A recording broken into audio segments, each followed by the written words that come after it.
Okay, in this video I'm going to tell you a little bit more about things you can do with methods in Java, as well as I'm going to show you some issues that come up with using variables in Java, comparing them, seeing if they're equal to each other, and so on.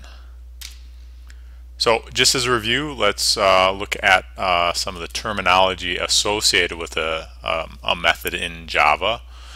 And here's our example method, getRandomNumber. And remember, this is a method. Its goal is to draw a random number between a start point and an end point, inclusive of the two endpoints. So you might give getRandomNumber 1 and 6 if you wanted to roll a dice, for example.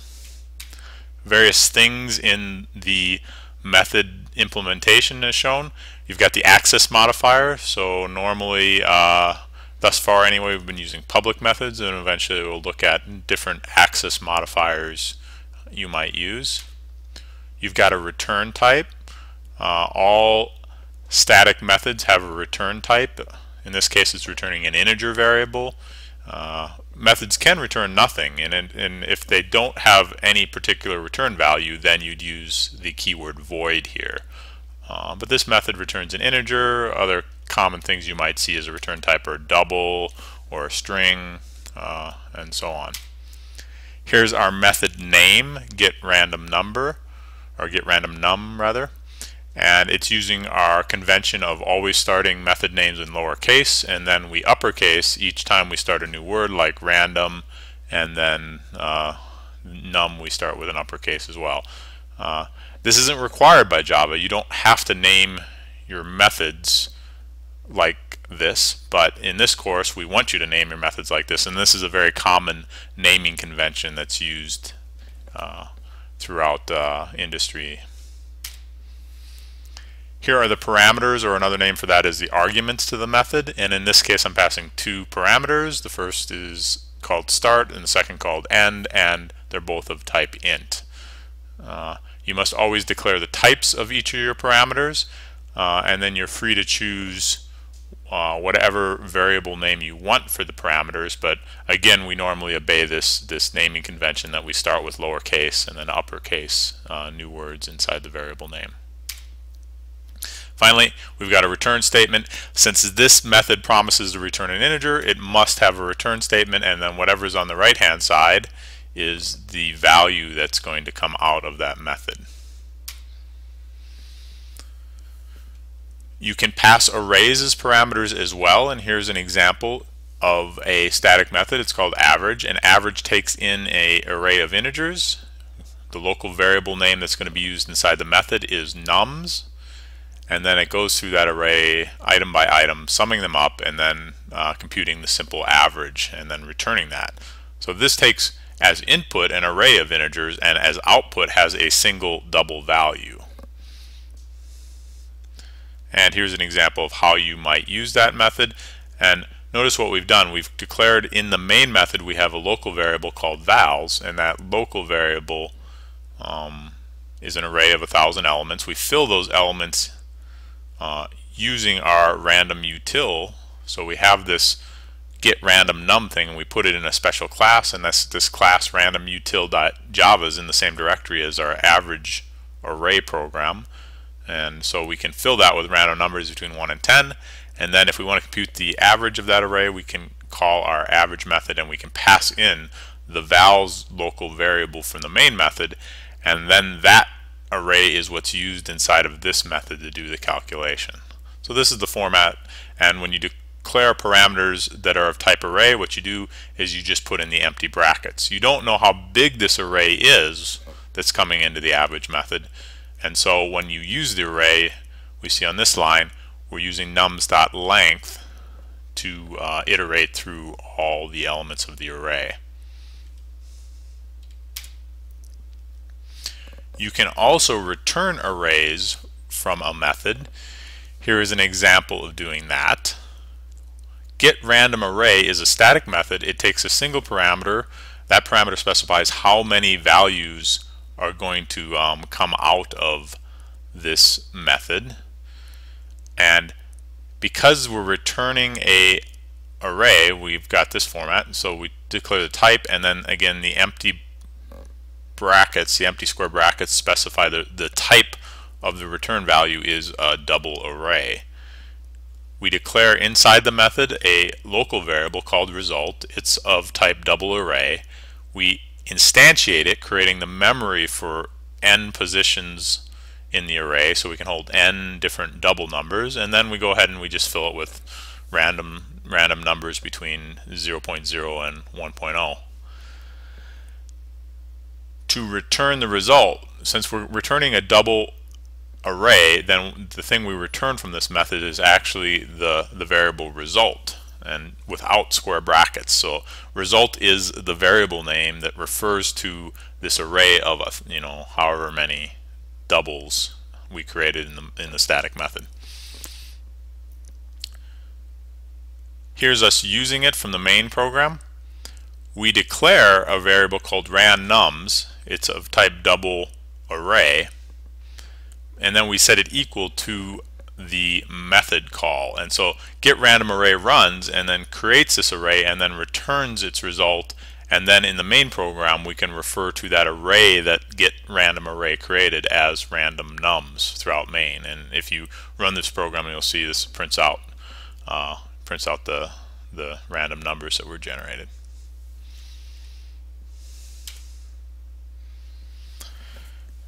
A couple important things about parameters and you need to understand is Java passes things by value or by copy.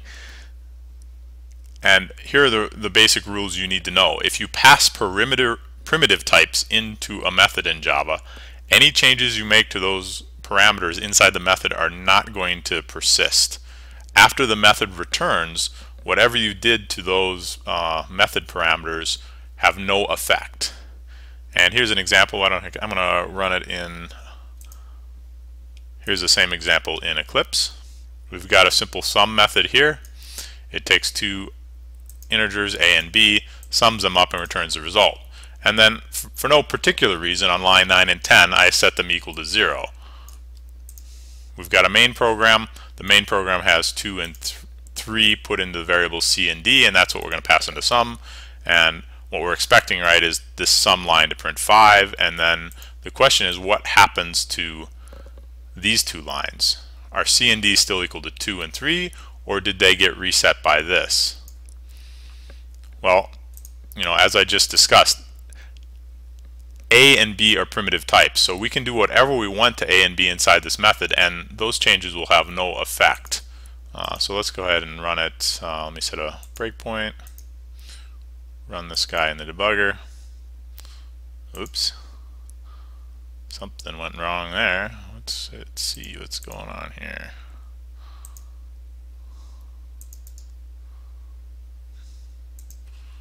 Toggle breakpoint.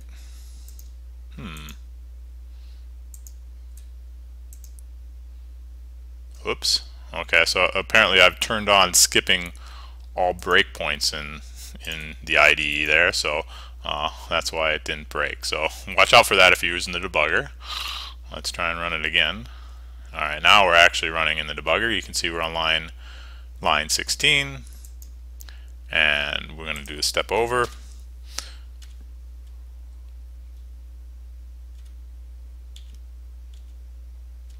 Oops. I've hit the wrong key again. See, this debugger is tricky. It takes a little bit of practice. I hit the wrong function key there and it caused trouble. Let's try it again.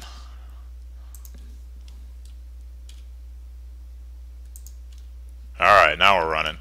We've got c equal to 2, d equal to 3. Now we're going to go step into this one. Alright. We run this part of the program. Result now equals a plus b. You can see the values from c and d got copied into these variables a and b, and so you can assign those to 0. But when this thing returns to the main method, we just jump back down to main, c and d are still in scope, but they're the c and d that are declared in main. And if we print those out, they're still 2 and 3. Alright.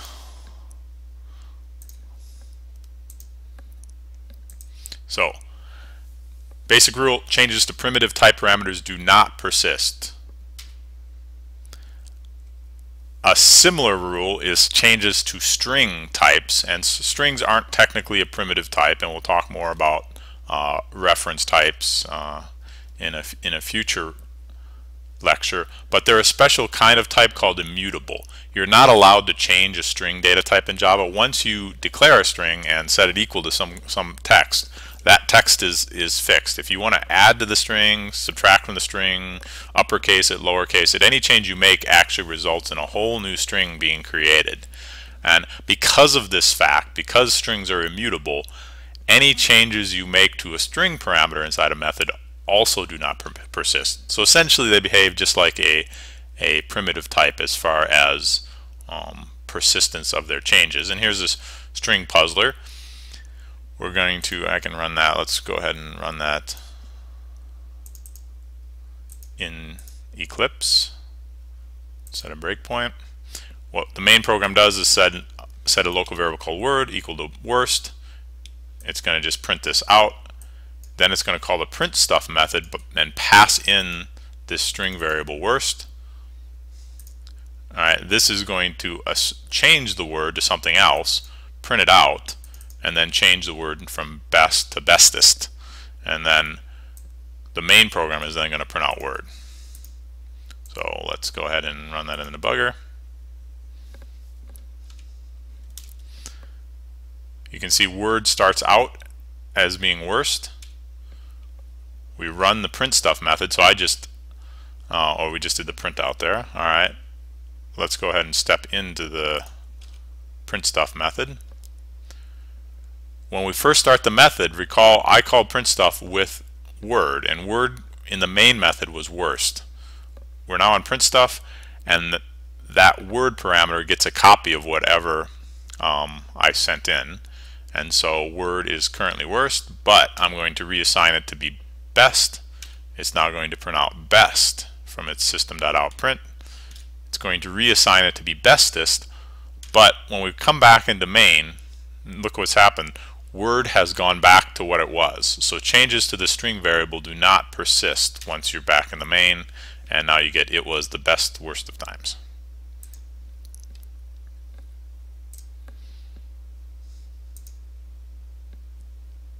Alright, oops, I made my window a little smaller. Let's expand it back out. Now, here's the twist.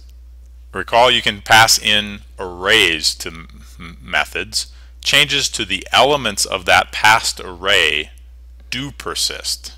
So you can change the elements of an array inside a method, and that will actually be reflected in the main. Alright, this is the first time we've actually seen a method being able to change one of its parameters and having that change persist. And let's go ahead, I'll just run this in Eclipse. This is an example of a program that takes an array. So this method clear, its whole goal in life is to zero out an array of integers. And I've set up an array of integers. It contains 4 integers, maybe like scores and a course or something like that. Prints them out. Then it calls the clear method and then prints out again. And if we set a breakpoint here, let's run this in the debugger. We start out here. We've got our scores array, and I can actually zoom in. So if you've got arrays and such in the Eclipse IDE, you can drill down and see the actual set of data. And here's bracket 0, bracket 1, bracket 2, bracket 3. And it's going to iterate through those, and as you can see down in the console window, it's printing out those values. We're now going to call the clear method. I'll step into that. If we drill down here, you'll see the nums array actually contains that data that we had in the main program, and as it iterates through there, alright, it's zeroing that all out. And here we go, we're going back from the clear method into the main method, and notice this scores array actually has seen that change. All the arrays are still 0, and if we go ahead and print them out in the console window, they are in fact 0.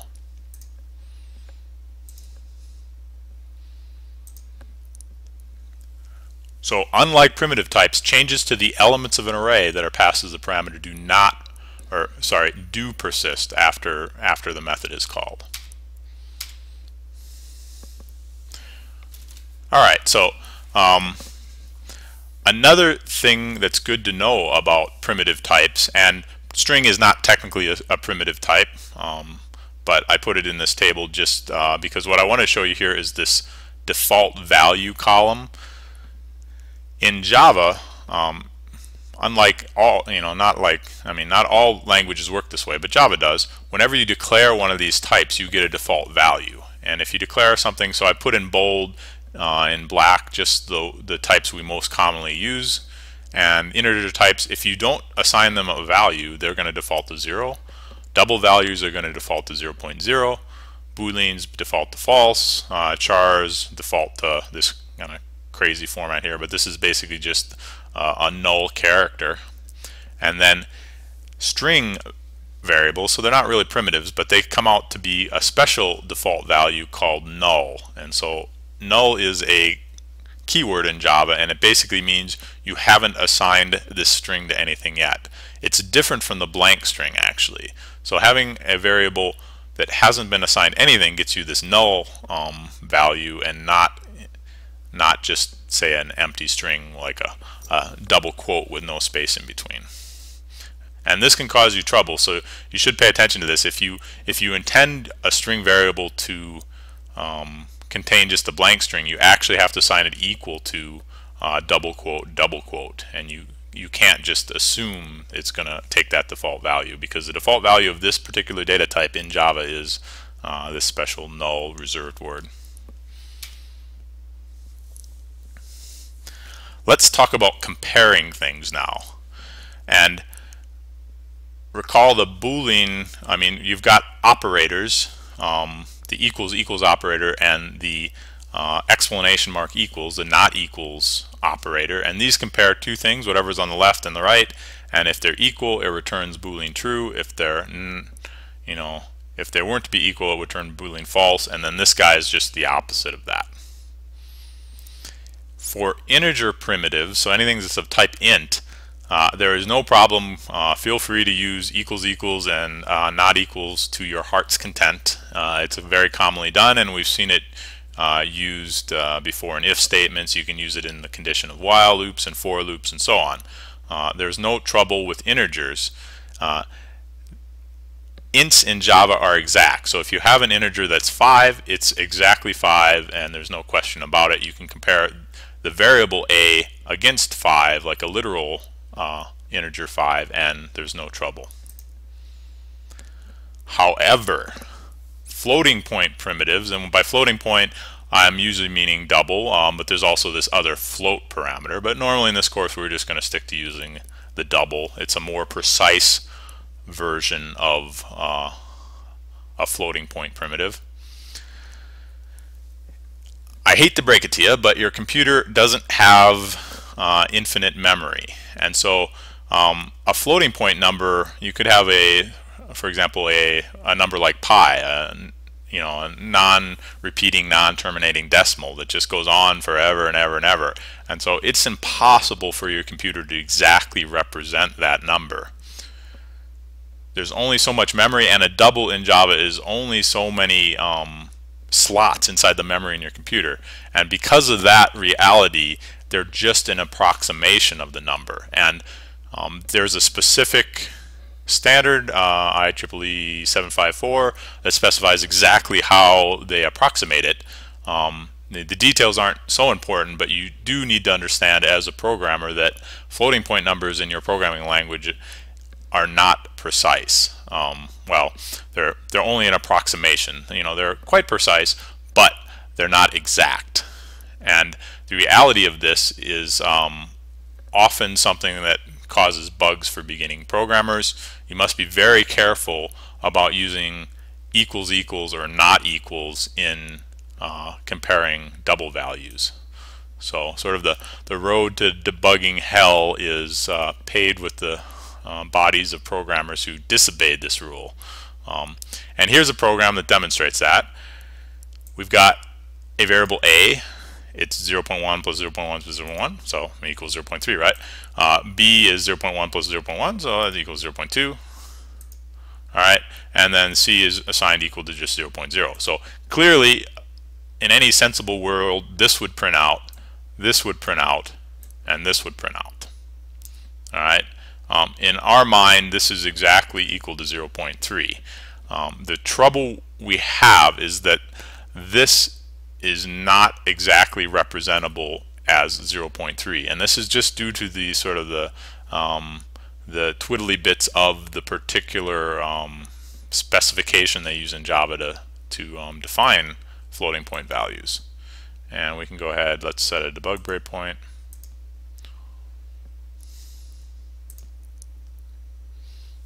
And here we go. And notice, oh, okay, it was all looking pretty good, but what the heck is that 4 doing on the end there? All right, you cannot exactly represent 0.3 in Java. Sorry, you just can't. And this is due to the, how they chose to represent it. Now, 0.2, yeah, we got an exact representation of that. 0.3, or sorry, 0.0, yep, that's also there. And so notice we didn't print out this first one, and you probably were expecting it should have printed out. All right. The basic rule is you should avoid comparing. If you've done computation on a floating point value in Java or any other programming language, doing an exact comparison is dangerous waters, and you should endeavor not to go there. And here's a little bit about what's going on in Java, and here's how IEEE 754 maps. It's only got so many bits of zeros and ones to represent the floating point value, and so this particular number, it can represent 0.15625, but it's not able to represent anything because there's only so many bits in this representation. And so they've assigned one bit is plus or minus, and part of it's an exponent, another part is a fractional component, and that's what's actually going on. And so when you use equals equals, what you're actually comparing are these bit patterns. You're comparing this approximation versus this approximation, and if those aren't exactly the same, it's not going to work out for you.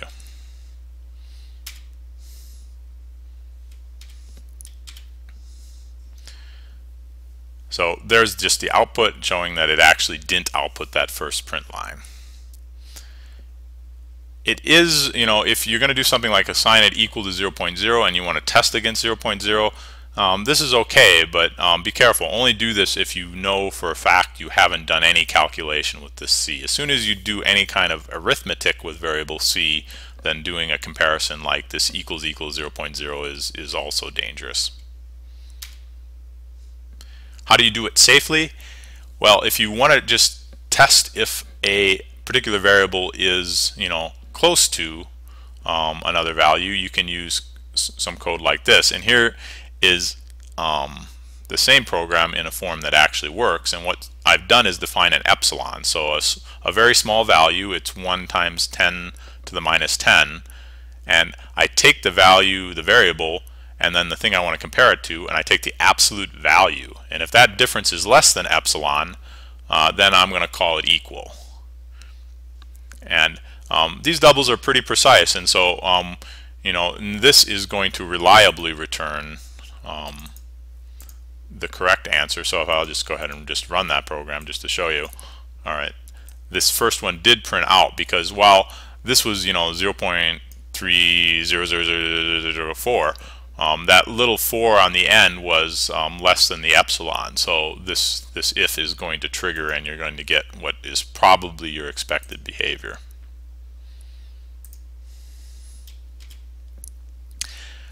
Final thing about equality, string variables.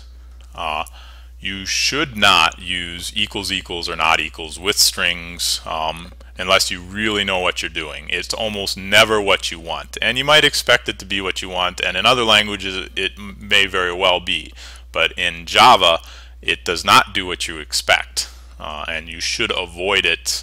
It is a very common bug I see beginner programmers make, and here's a program that demonstrates that. Let's run string trouble here. Alright, I've got 3 strings. A is hello, B is hello, C is hell plus O, so therefore hello, and D is hell, and then on the next line I add the letter O to it. So in any sensible world, right, you would think that all three of these print statements would print. A is hello, B is hello, C is hello, D is hello. These are all equal to each other, right, as far as we're concerned. And unfortunately, if you run this, you get the surprising result that only these first two print out. Hello is equal to hello, and it's also equal to, if I do it this way, they're equal. If I do it in two lines like this, they are not equal.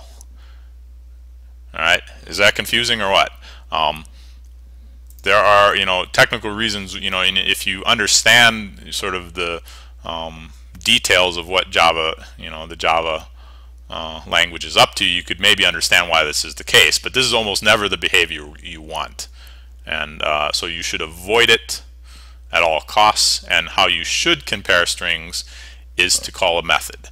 And the string type, as I said, isn't really a primitive type. It's actually a reference type, and like any data type, it has methods, and so you can call methods like equals. And if you want to test A and see if it's equal to B, you can use a format like this, and we'll talk more about data types and instance methods in a future lecture. But if you do find yourself needing to compare a string variable in one of your programs, what you want to do for now is use this idiom. You have the string, one string here, you do dot equals, and then you pass it a parameter, which is the other string, and this thing will return true if they're equal, and by equal we mean they have the exact same character string. And this does include case, so be careful if you're trying to do a comparison, make sure your strings are of the same case. And this program, if we run this program, string no trouble. This other form, all I've done is change the conditions in the if statement. If I run this, you'll see that you actually get the expected behavior. So normally when you do string comparisons, you want to use dot equals unless you really know what you're doing. So just to summarize, today we looked at a few more things about static methods. In particular, we looked at passing in array and returning an array. We looked more at what happens to changes of parameters inside a method. So basic rules you should take away is changes to primitive types do not persist. So changes to an int, a double, a char value, a byte value, a long, float, all those kind of primitive data types in Java. And you can make any changes you want inside the method, and those changes are not going to affect the variables back in your main program. Same applies for string variables. Their changes inside of a method do not persist, but if you pass in an array and you change elements of the array, those changes do persist. All data types in Java have a default value, and like integer is 0, double is 0.0. Watch out for the string being null. You don't get an empty string if you declare a string. If you don't set, if you declare your string s and you want it to be blank, you want to do something like string s equals double quote, and that will make you a blank string. Otherwise, you're going to get this null special value that basically means your string hasn't been created yet. Testing for equality can be a little tricky, especially if you have double values or string values. So doubles are only approximation, so comparing them with equals equals or not equals is often a dangerous business, and you want to use sort of the difference epsilon trick I showed you if you really want to compare double values. If you're comparing string values, you almost never want to use equals equals or not equals. You want to use this, as I showed you on the last slide, you want to use this dot equals business to do the comparison.